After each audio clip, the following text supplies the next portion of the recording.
All right, I'm here with Nick Gasparino. Nick, you and I started working together back in September, Yeah. and tell anyone listening like where were you at when you started before we got together. So when we started, I guess I was definitely in a not great place mentally when it came to baseball. I was pretty scared of failure a lot of the time. I was trying to control things that were out of my control. And I was just, I guess, I wasn't seeing failure from the right perspective in terms of an opportunity to grow, but I was kind of seeing it as more of just like the end of the road and something that I had to you know, like a really bad thing, I guess. Yeah, so that was one thing we tried to work on when we talked. When I first met you. What else besides that did you see improvement on, or did we work on? And talk a little bit about like where you got to, maybe compared to what you were just mentioning there. Yeah, so another thing that we worked on a lot was just like focus and learning how to tune out distractions and just worry about the stuff that is important in the game. I guess one thing that we really talked about that I thought helped me a lot was the mental menu and just kind of framing my thoughts before I get into the game and get onto the mound and kind of just learning how to only think about the stuff that's going to make me better as opposed to thinking about the stuff that I guess is out of my control and will only make me worse. Yeah, so the mental menu, real quick, anyone listening, I've talked about this before in some of my posts, but it's the idea of already presetting, predetermining, right? What it is you're trying to do on the field, what it is you're trying to think. And if Mm-hmm. you get a thought that comes up that is not on your menu, that doesn't serve you well, that's something you can't control, you know, same way you show up to a restaurant, you can only pick from what's on the menu. You're only allowing yourself to pick from the things that you're allowing to enter your mind. For example, for you as a pitcher, we made a list of maybe one, two, maybe three things at the most of what you were trying to think, right? I asked you Yeah. what would be for you to have your best outing. What do you think you'd have to control? And then those were the things on your menu. And Yeah. so again, those are the things we're picking from. There's nothing else you're allowing to enter that mental menu when you're in the game. So that seemed to help you out, right, in the game.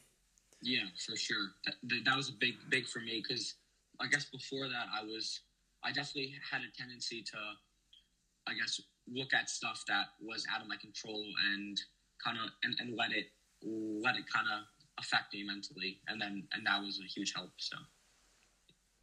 Awesome. So tell me about what else. What else throughout our journey? I'm picturing in my head you're at point A here. Now you're at point B. But there's this Mhm. bridge across that you had to eventually overcome, right? You had to cross that bridge. You had to Yeah. do some things. You had to shift your perspective to think a little bit differently to get to point B. What were some of the other things that allowed you to cross that bridge? I mean, in terms of shifting my perspective, I think we talked about it earlier, but like shifting my perspective on failure in terms of like an opportunity for growth as opposed to, I guess, something that is just purely bad. Like you talked a lot about the stock market example, about how you're gonna, overall you want to see growth, but it's never gonna be a straight line up. It's always gonna have ups and downs, and I guess kind of just accepting that the ups and the downs will both be there, and kind of just being able to like kind of roll with that, knowing that and keep learning from that, as opposed to kind of, I guess, letting my emotions take me on a roller coaster up and down. Yeah, so I like to tell stories. Stories are the easiest way to kind of connect things and give an example of the point I'm trying to get across. So tell the audience maybe like briefly about like I call it the stock market analogy. Like if somebody doesn't know what we're talking about, what would you say like in a nutshell? What's the meaning behind that? Yeah, so it's basically like you're your own company, and you have stock in your own company, and overall you want to see the stock grow over time, but like any stock, it has ups and downs, and it's never going to be straight up.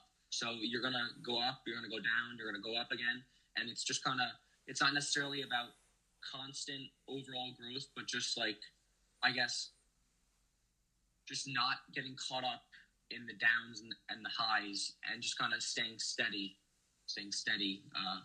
Improvement, I guess. Not panicking when we're down too, right? Like I Yeah, think that's the key. It's like you compare it to like if you have a you have a stock investment, you have some money in something. When it goes down, you panic, right? It's the yeah, same thing as an athlete. When you have a bad game, a down day, we do have a little sense of panic, you know. So um, understanding there's no straight line path to success. You know, the best companies in the world that have the best return on their investment throughout the year, throughout their whole time existing, have plenty of down days, you know, on the graph. yeah. So where are you headed now? So you did some things this year. You have an opportunity to play at a to transfer and play at a different school. Do you want to talk a little bit about that? Yeah, so I'm going to Marywood University in Pennsylvania.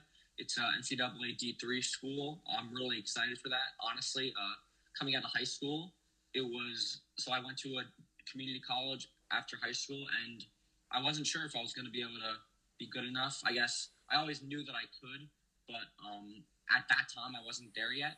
And over the past 2 years, working with Justin and improving my skills on and off the field, I've got to a point where I was able to have offers from multiple Division 3 schools and be able to choose one that I really liked. Yeah, and it's congrats to you for that next step going forward of playing at a different school, having some more opportunities going forward. So we got some great things for you going forward. All right, Yeah, I lastly, appreciate it. let's talk about kind of a bonus part, which doesn't apply to everyone, but it's core part of my personal brand. It's very important to you as well. Let's talk about like our faith and living a life as a faith-driven athlete.